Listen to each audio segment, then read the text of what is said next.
Quando eu tinha 15 anos, eu saí de casa. Mas não foi por causa de uma treta qualquer de família. Aos 13 foi quando eu tive coragem de contar pela primeira vez para um tio meu o que estava acontecendo. A real é que desde os 8 eu vivia um inferno dentro de casa. A minha mãe saía para trabalhar antes de clarear e só voltava de noite. Eu acordava, ela já nem estava mais lá. Quem ficava comigo era meu pai. No dia que eu consegui contar as paradas que ele me obrigava a fazer, meu tio entrou com uma denúncia na justiça contra ele. Só que as coisas só ficaram mais tensas depois que a nossa família ficou sabendo o que estava rolando. Isso mexeu muito com todo mundo. Eu vi a minha família ruir, sabe? Aos poucos, minha família foi desabando. A minha mãe disse que não acreditava em mim.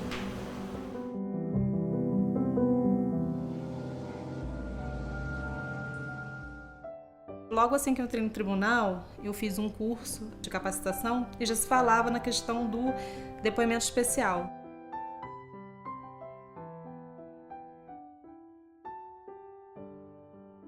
Pensaram num projeto, um projeto piloto, para ser utilizado no segundo juizado da infância.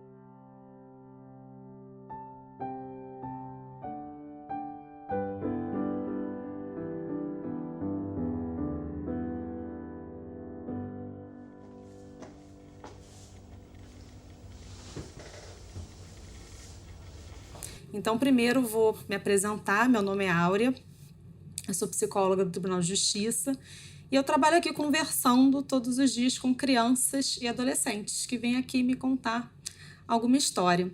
E depois que você contar um pouquinho de você para a sala de audiências te conhecer um pouco melhor, a gente vai pedir para você contar a sua história do seu jeito, do jeito que você puder lembrar. Nós estamos aqui preparados para te ouvir. E você pode me contar a sua história o tempo que você precisar, né?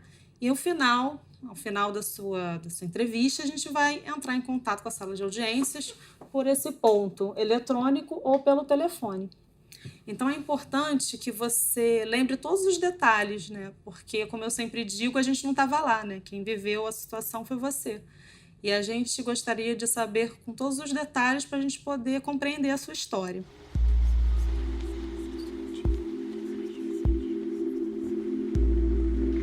Minha primeira reação, claro, é cheia de pensamentos sombrios, carregados de ódio, de ressentimentos, né? Até porque nesse caso, como na maioria dos casos, veio de uma pessoa próxima, pessoa que se valeu dessa proximidade para chegar perto da minha filha. Felizmente não foi um abuso consumado, não. Foi um abuso muito parcial. Mas mesmo assim, ele é muito violento.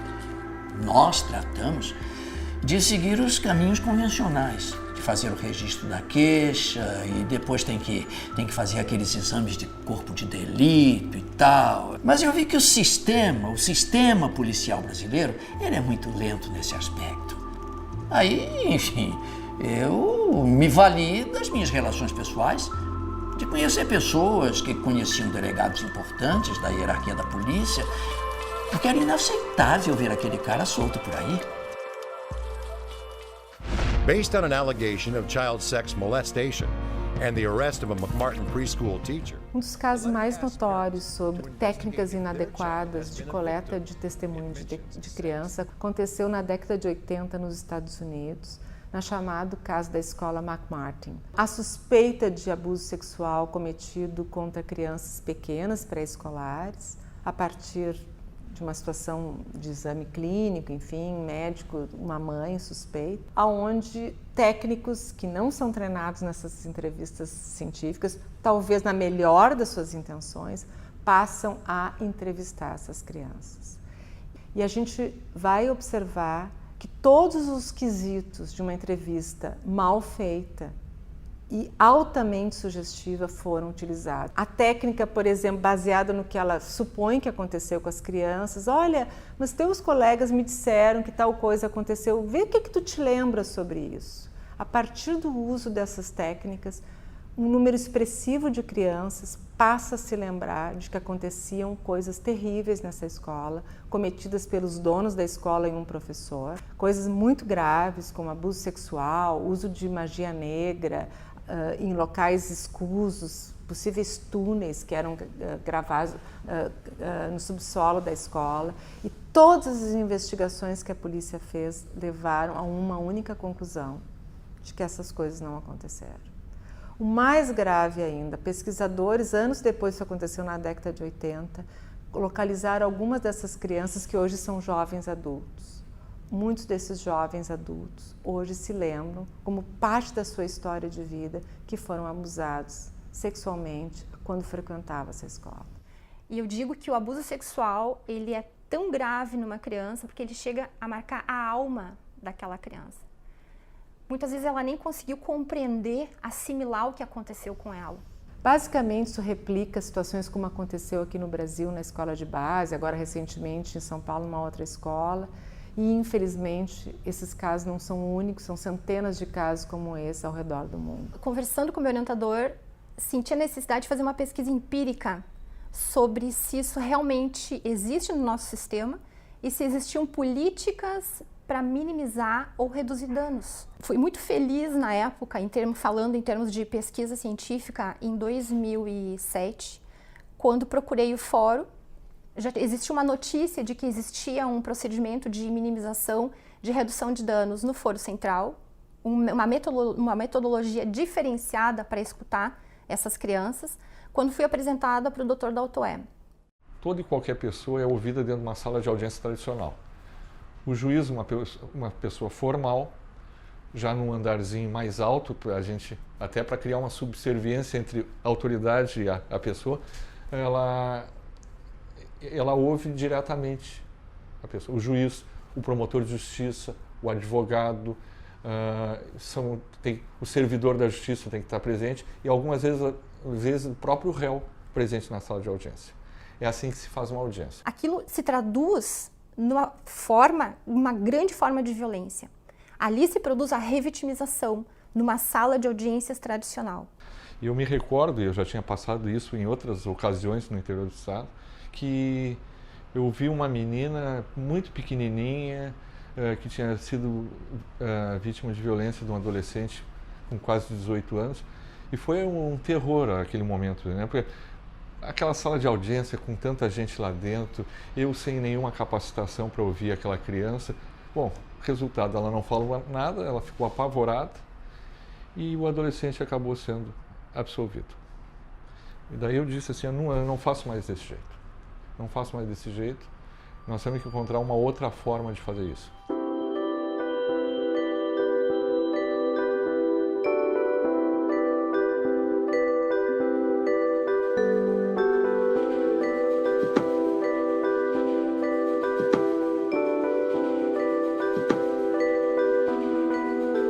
Nós temos uma alegação muito grave, que é que um adulto está cometendo atos de abuso sexual contra a criança. Isso precisa ser dito. Aconteceu um crime. Aconteceu um crime e a gente tem que fazer alguma coisa.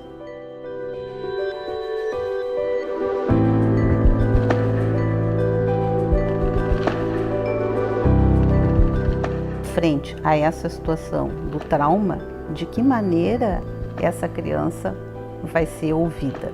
Mas como fazer? Partindo de que ponto?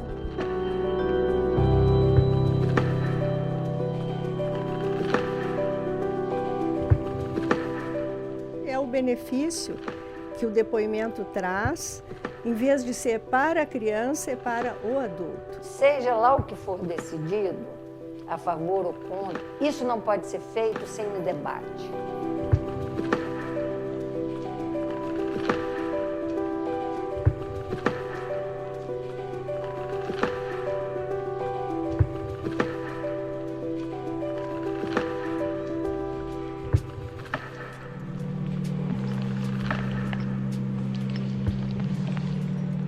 Nesse sentido, o depoimento sem dano é uma grande descoberta, sabe?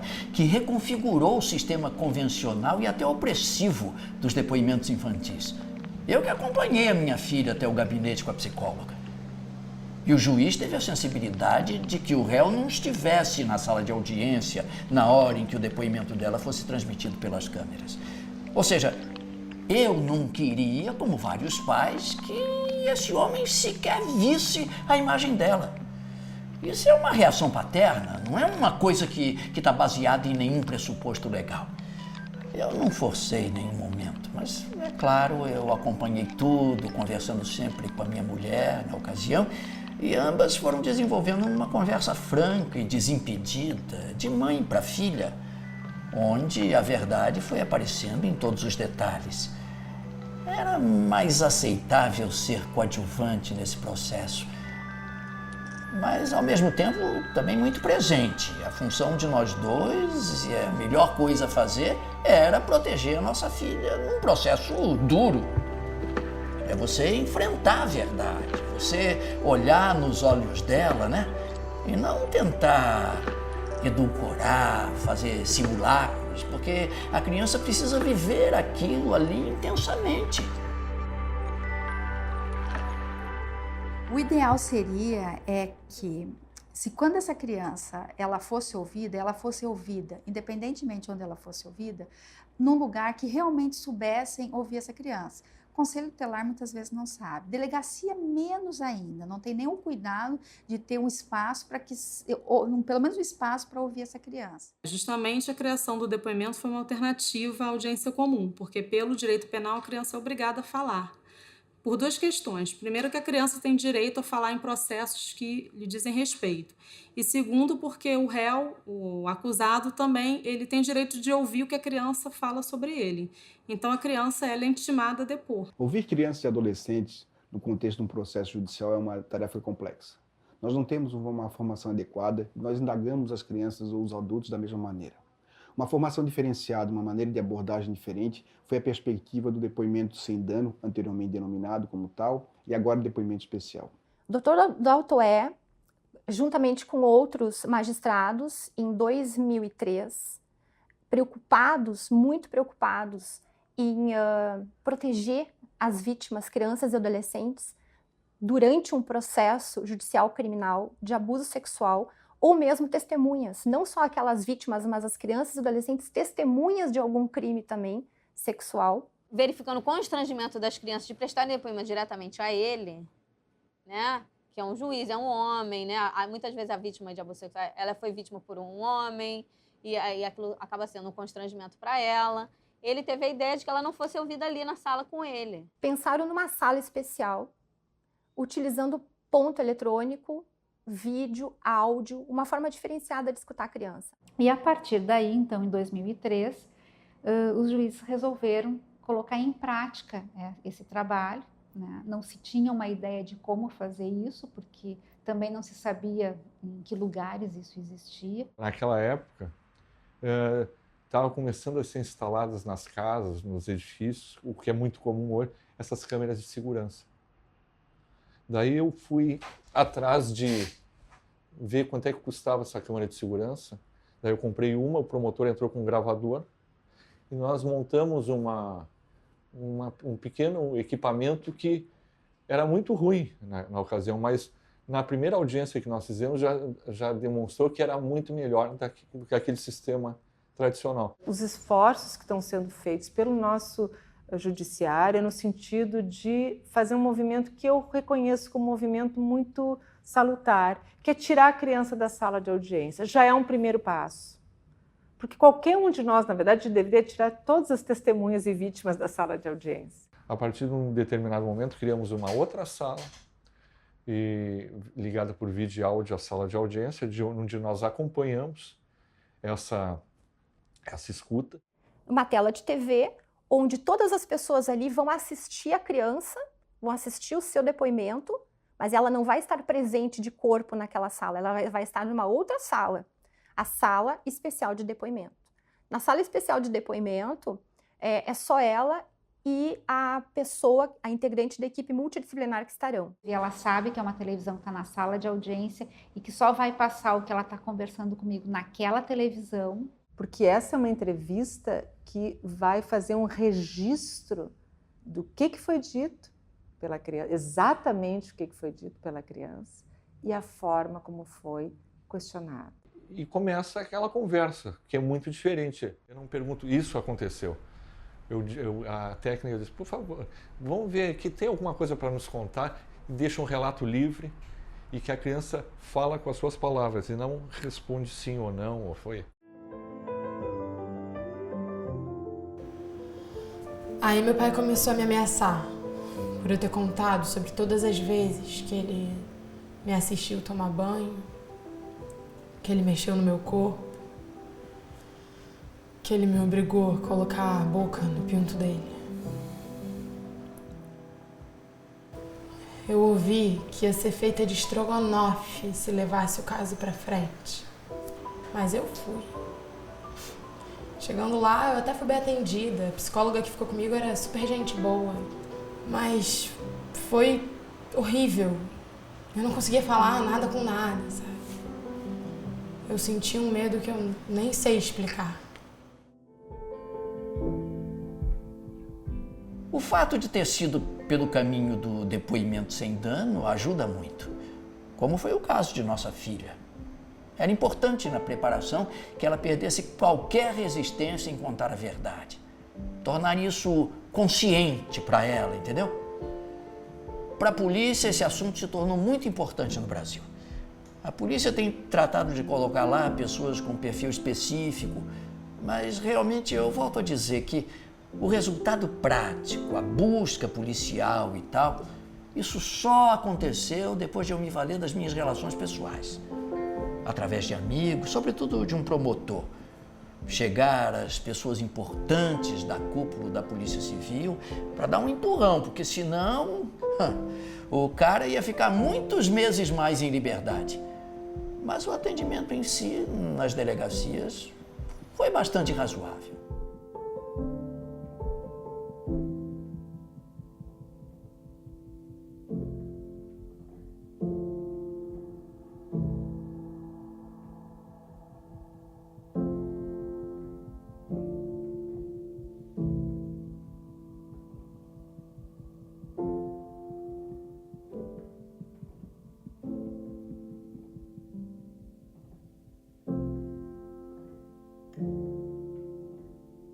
A nossa sala ela foi montada, né, com cores assim, amenas, para que a criança se sinta à vontade, tranquila.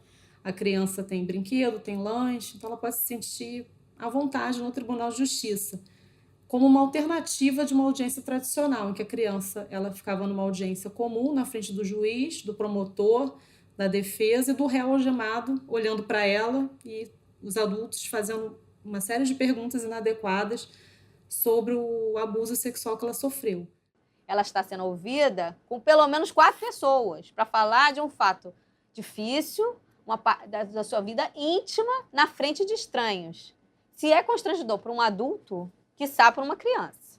Baseado nesse arcabouço científico de como a memória funciona, como a memória das crianças funciona, como é a interação entre duas pessoas que estão conversando a respeito de alguma coisa, uma entrevista, existem técnicas científicas que foram desenvolvidas que vão nos levar a uma condição em que eu posso ajudar, no caso essa criança, a produzir o que talvez seja a única evidência que possa, de fato, levar, por exemplo, à responsabilização de alguém que esteja cometendo violência contra ela. Todas essas entrevistas investigativas, inclusive o protocolo NICHD, eles seguem esses pressupostos. Um acolhimento inicial, o depoimento propriamente dito e um acolhimento final. Porque a criança precisa se sentir confortável, ela precisa entender o que ela está fazendo ali e quais são, digamos assim, entre aspas, as regras dessa conversa. Então, a gente é responsável, sim, pela criança vir passar por essa entrevista. A gente quer saber o que aconteceu com essa criança, se ela precisa de algum respaldo, se ela precisa, de repente, de um outro encaminhamento para algum outro órgão público. E a minha atitude como entrevistadora é fundamental. Porque quem sabe, quem manda nessa entrevista não sou eu, é a criança. E isso, na nossa experiência, é a parte mais difícil de traduzir na capacitação desses técnicos. com um profissional que pode ver como é que ela se encontra naquela fase, né, naquele momento, ela, a família, como é que a família está gerenciando tudo isso que aconteceu, principalmente quando é abuso intrafamiliar, né, que a criança acaba sendo muitas vezes vista como a responsável, né, pelos conflitos familiares, porque ela revelou o que estava acontecendo. Então, a gente tem que trabalhar com a criança nesse momento de mostrar que ela não é responsável por isso. Muitas vezes a gente vê o que a gente chamaria de denúncia como verdade. Na medida que surge uma alegação de um possível abuso sexual contra uma criança, já toda a rede assume que isso aconteceu. E isso tem efeitos deletérios para todos os lados. Porque, infelizmente, ainda o que a ciência dessa área da psicologia do testemunho tem nos mostrado, que a interpretação do desenho da criança, que a interpretação do brincar da criança não são indícios confiáveis de representações fidedignas da sua memória. Se a gente tinha certeza de que houve realmente abuso, é preciso observar uma série de reações que são escalonadas e não são lineares. São cheias de vais e vens. No primeiro momento, você recebe o choque, é claro, que assim você tenta minimizar. Quer dizer, imaginando em que medida não está sendo exagerado, porque seria muito melhor que fosse uma fantasia e não tivesse acontecido. Mas, na medida em que ela tomou a iniciativa, desde o primeiro momento, a gente acreditou profundamente nela. E na medida em que ela foi falando, a gente foi montando o quebra-cabeça dos momentos em que esse sujeito esteve sozinho com ela, que foram muito poucos, mas onde ele foi muito rápido no gatilho. Aliás, essa expressão é complicada de usar, né? Mas o gatilho está associado à violência, né?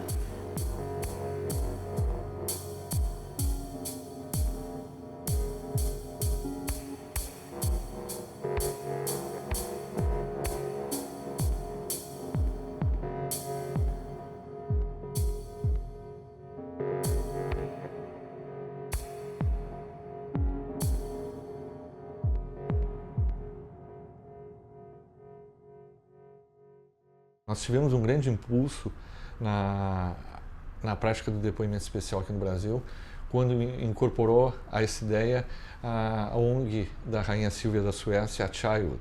É uma ONG internacional e ela foi criada para ações de políticas públicas em relação a crianças vítimas de abuso sexual. E eu acho que isso foi o avanço, assim, né? Deixou de ser uma coisa também só daqui do Rio Grande do Sul, né, para que a Childhood pudesse ampliar essa capacitação, que é uma coisa que a gente aqui já não tinha mais condições de fazer, né, porque isso tomou uma proporção que só uma organização não governamental tem condições de fazer. Desde então, eles têm investido muito esforço e também dinheiro para validar os protocolos acadêmicos que existem no exterior. Resolveram fazer uma cartografia, né, para ter um panorama geral no mundo, assim, de que existia em trabalhos para não revitimizar as crianças, né, nessas situações e em outras. E aí, o Dr. Doutoé, com essa ligação com a Childhood, o nosso trabalho acabou aparecendo nessa cartografia como o trabalho de que representava o Brasil. Eles que têm essa parceria com o CNJ, para o tempo todo rever a metodologia, eles agora estão criando um protocolo brasileiro para que todos os tribunais trabalhem da mesma forma, porque atualmente cada tribunal tem um protocolo diferente. Então o papel deles junto aqui com a gente é fundamental. Eles têm como principal projeto deles no Brasil o depoimento especial, o depoimento sem dano. O Conselho Federal de Psicologia convocou uma série de reuniões para que nós pudéssemos debater acerca da proibição ou não do depoimento sem dano. E como tal, o Conselho foi bem democrático. Eu havia escrito um texto, um livro da Luciana Potter, denominado Depoimento sem dano e o advogado do diabo.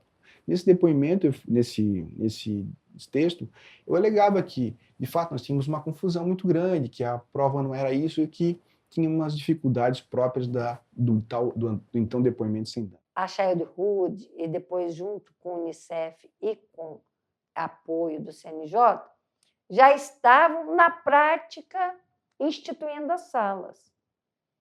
Então, era um procedimento que nós estamos achando que era colocar os bois adiante da carroça, né? Porque nem se tinha um debate, o Conanda nem havia se pronunciado, nem tinha uma discussão, e as salas já estavam sendo implementadas.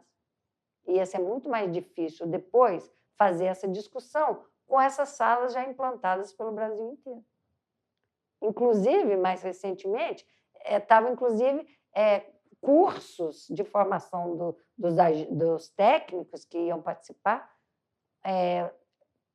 à distância. Já nos anos 2000 e tanto, apareceu pela primeira vez nessa reunião uma discussão sobre a escuta que era constituída no âmbito de uma psicologia jurídica, de uma psicologia que fazia interface com a justiça. E a gente viu que algumas salas de depoimento sem dano estavam sendo patrocinadas, financiadas pela própria Secretaria de Direitos Humanos, que é que acolhe o Conselho Nacional da Criança. Naquele momento, percebeu-se a necessidade de construir uma resolução específica para tal. E na época abriu uma discussão, uma preocupação que era importante, porque para que então deveria ser usado? Para que efetivamente foi criado, né, um instrumento como esse, assim, defendendo o direito de quem? Na verdade, o que está por trás de toda essa discussão é: quem é você, psicologia, ou quem são vocês, psicólogos, que vêm agora dizer de que modo nós fazemos operar as instituições judiciais, né? Vocês que chegaram tão tardiamente nessa discussão, que estatuto de poder vocês têm para dizer o que pode ou o que não pode dentro de um campo de justiça? Quando nós começamos essa discussão, o primeiro tema foi a diferença que se colocava entre o que era um depoimento e o que era um testemunho. Está colocada uma questão ética, né, e que eu tenho certeza que, enquanto psicóloga, meu papel não é colocar pessoas na cadeia. A grande questão é se, ao transformarmos a nossa escuta numa escuta inquiridora, se nós deixamos o lugar de profissionais psicólogos e passamos a ocupar o lugar de profissionais de polícia. E em relação a isso, eu acho que a psicologia tem muito a se perguntar.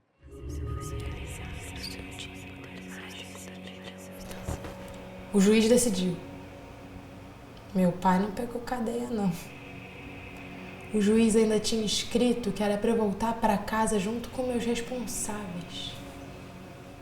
Voltar para casa do meu pai, que abusou de mim, da minha mãe, que acreditava nele.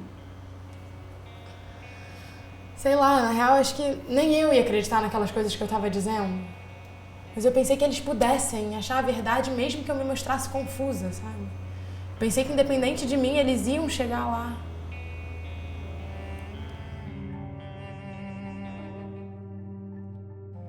Eu gostaria de saber como o Estado assiste, nesses casos, crianças que passam por isso e que a família não tem condições de pagar um psicólogo, um psicanalista, um psiquiatra. Nós tomamos a iniciativa de que ela frequentasse algumas sessões de terapia com uma terapeuta especializada em psicoterapia infantil, uma pessoa afetiva, amorosa, preparada, e acho que foi muito bom assim. Foram vários meses e mesmo que de certa forma haja segredo profissional, de alguma maneira o profissional tem que relatar aos pais. Isso é parte do processo. E o que a gente acompanhou foi bem positivo. Isso é indispensável. Eu acho que isso é importante, muito importante. Isso tem que ser feito quantas vezes forem necessárias. 1, 2, 3 sessões, quase que como uma pré-terapia. Enfim, para que a criança confie na pessoa que vai conduzir o depoimento. Por mais que o outro lado possa contestar, querendo dizer que o depoimento pode ser manipulado ou não, tem que ter esse aspecto de preparação. E essa triangulação da criança que é vítima, os pais e o psicólogo, ou psicóloga que acompanha, isso é fundamental. Eu gostei muito desse método. Estou absolutamente convicto de que o depoimento sem dano é um grande avanço da justiça. E o aperfeiçoamento dele vai se dar pelo processo de uso.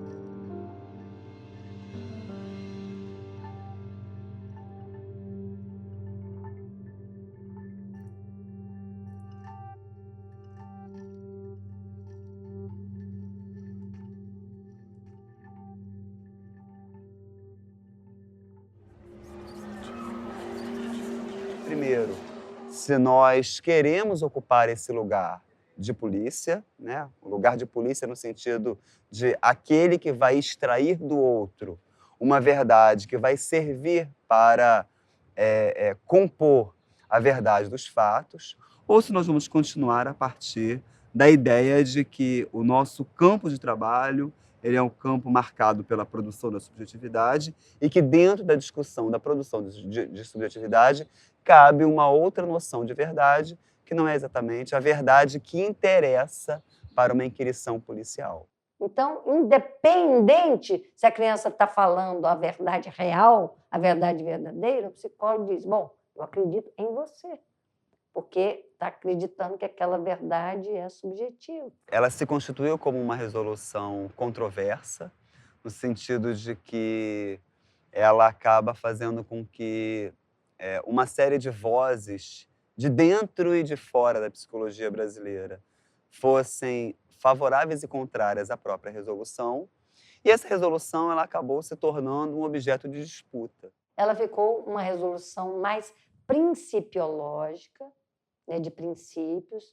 Ela não impede que o juiz convoque a criança, porque não pode impedir, e também não pode dizer se o psicólogo pode ou não tomar o depoimento da criança. Isso é uma questão dos conselhos profissionais, mas ela diz muito claramente os princípios que devem reger a escuta e o atendimento da criança na rede de proteção e no sistema de garantia de direitos. E não era só, então, estar a favor ou estar contra, mas era baseado em que elementos, em que dispositivos, enfim, em que critérios para poder se pensar a prática ética do psicólogo.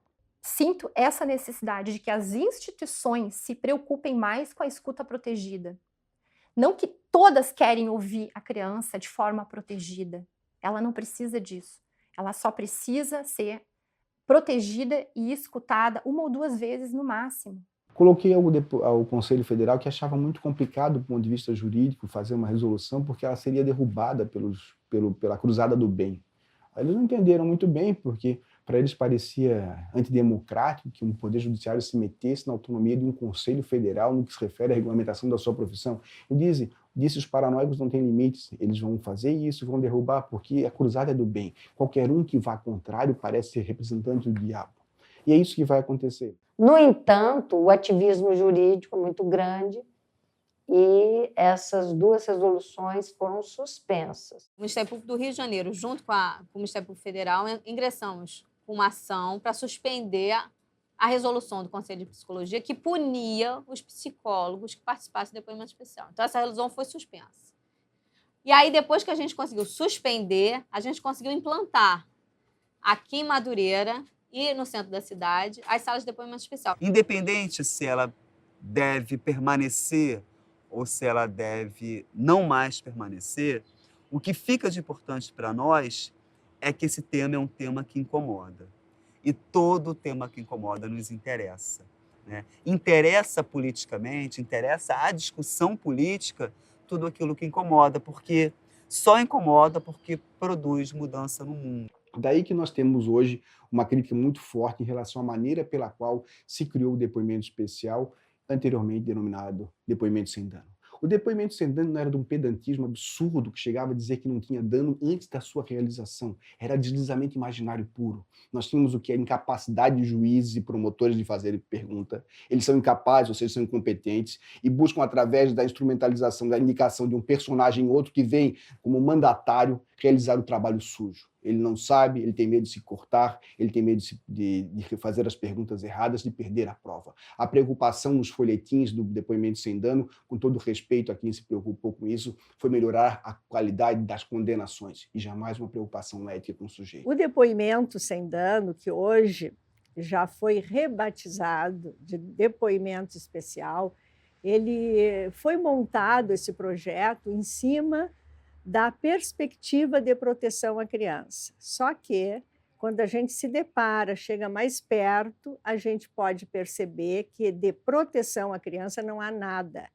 O que há é um benefício para o magistrado, que ele tendo arrancado da criança algum elemento que favoreça a condenação, ele vai elevar o índice de condenações. Há realmente uma necessidade desse depoimento da criança ser tomado numa audiência, ou esse depoimento poderia ser substituído por uma perícia feita por um profissional da área da psicologia ou da psiquiatria? O problema disso é que quando nós imaginamos, nós indagamos sobre alguma coisa, a forma pela qual nós indagamos pode significar já a perda de qualquer pergunta, de qualquer resposta.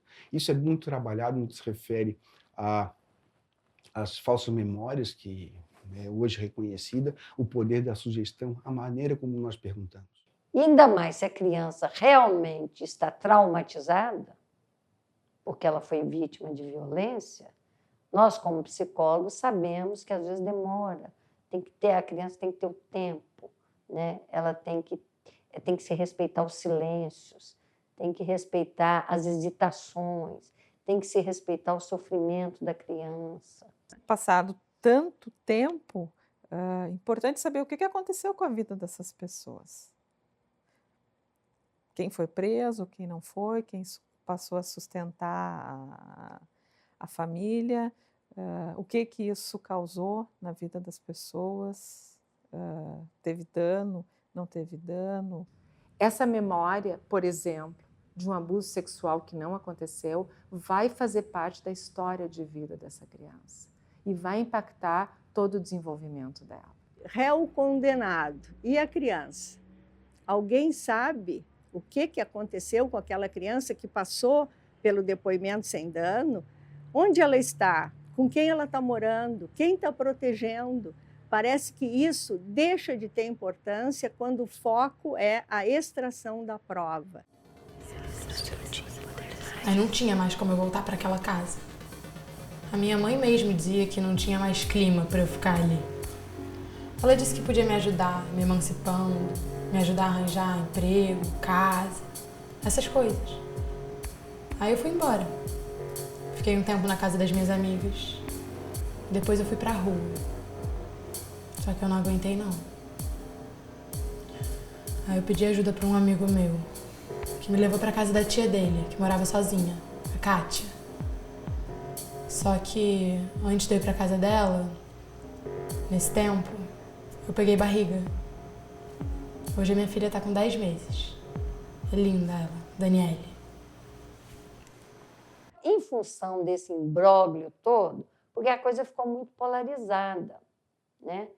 É difícil de fazer a discussão, porque as pessoas, algumas ou são contra, a favor, e tomaram uma atitude, assim, às vezes até de xingar. Eu lamento muito que nós não tenhamos uma discussão séria, porque se trata como se fossem as pessoas do bem contra as pessoas do mal. Acho que esses componentes revelam a complexidade dessa situação e que nós, como profissionais que estamos preocupados com essa questão, temos que nos basear cada vez mais no que a ciência tem avançado nessa área e não no que eu acho. Até alguns diziam, mas vocês não querem mercado de trabalho? A gente quer um mercado de trabalho condizente com a formação profissional, condizente com a ética do psicólogo, não qualquer coisa. O que se trata, na verdade, é da gente promover, de todos nós, né, integrantes desse sistema de garantia de direitos, promovermos a garantia dos direitos da criança e adolescente, a defesa desses direitos, de forma a não violá-los. Essa iniciativa de buscar as pessoas que são favoráveis e que são contras é importante para a gente ter um contraponto, né? Nós não podemos, por exemplo, fazer uma discussão e colocar numa mesa só pessoas a favor ou só pessoas contra. Mas eu acho que, para além disso daí, a questão do depoimento é uma coisa visceral. Essa celeuma, essa grande discussão, essa briga, as pessoas parecem que estão levando para o lado pessoal, né? E não é por aí. Que eu queria concluir dizendo que o malefício que esse tipo de ação humana, ou seja, o abuso à criança causa, é universal. Parece que há determinados países onde isso é consentido, onde inclusive o pai, dentro das estruturas patriarcais muito ortodoxas, pode fazer tudo o que quer.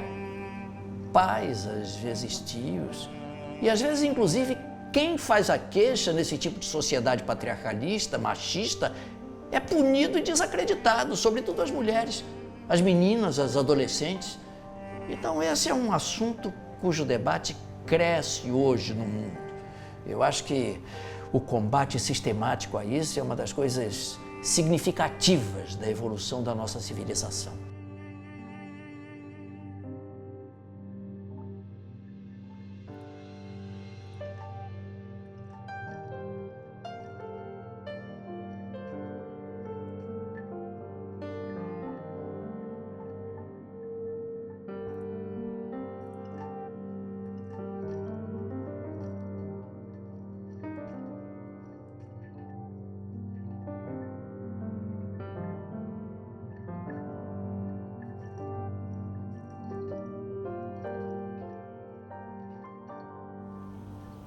A vida às vezes prega uma com a gente, né?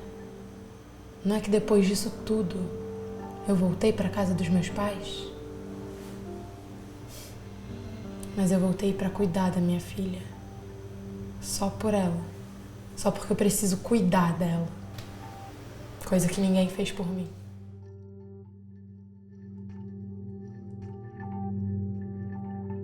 Uma coisa nós temos certeza, que a palavra aberta para o sujeito é alguma coisa que, no que se refere a crianças e adolescentes, é muito complicada.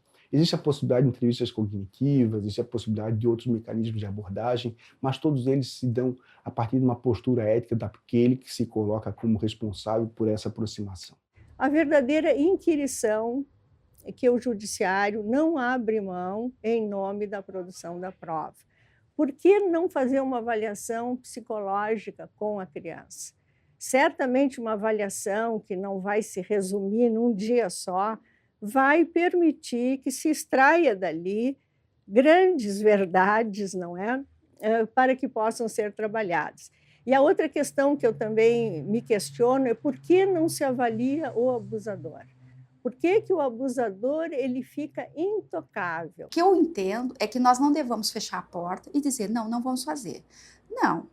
Vamos sentar e vamos pensar alguma forma, então, que pode se melhorar. Já está conseguindo esse tema levantar dúvidas, levantar questionamentos, que num primeiro momento parecia que seria impossível alguém questionar esse procedimento, esse método, mas hoje, felizmente, a gente já ouve vozes que refletiram mais, que estudaram, que pesquisaram e que hoje podem nos mostrar efetivamente os prejuízos dessa inquirição judicial. Não é somente o fato de existir uma proposta de um depoimento sem dano, ou uma escuta especial, ou um depoimento especial, que isso vai implicar na garantia, na proteção integral dos direitos de crianças e adolescentes. Acho que a gente precisa ouvir todos os envolvidos nessa questão, ter um posicionamento tirado a partir do consenso, não a partir da imposição.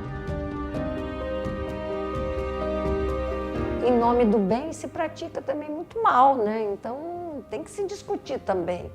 Que noção é essa de bem, que noção é essa de proteção? Em nome da proteção se faz o quê com as crianças, com as famílias? Colocam elas nessas e nas outras situações? Quais é essa a melhor forma de proteger?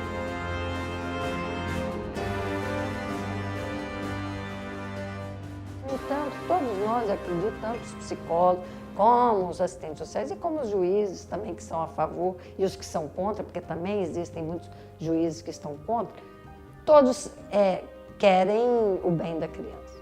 Ninguém tem má fé nessa história. Mas o que é o bem da criança?